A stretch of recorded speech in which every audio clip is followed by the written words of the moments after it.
என்னாட்டவர்க்கே சிவனே போற்றி, என்னாட்டவர்க்கும் இறைவா போற்றி, கருணை கடலே கந்தா போற்றி.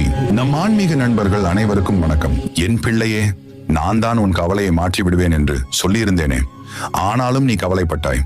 இப்போது பார், அனைத்துமே மாறிவிடும். உடனே கவலையால் நாம் இருந்த வாய்ப்பை இழந்து விட்டோமே என்று அதற்கு ஒரு கவலையை உருவாக்காதே.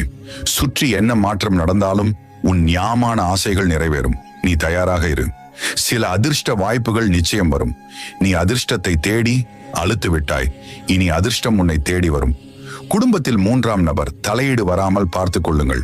எதுவானாலும் உங்களுக்குள் பேசி தீர்த்து கொள்ளுங்கள். இல்லத்தில் சுப நிகழ்வுகளுக்கான அனுகூலம் ஏற்படும். பிரபஞ்ச சக்தியாயிருந்து என் நேர்மறை எண்ணங்களை நிறைவேற்றும் ஈசனுக்கு நன்றி என்று பதிவிடு. நம்பிக்கை அதிகரிக்கும். நீ இவ்வளவு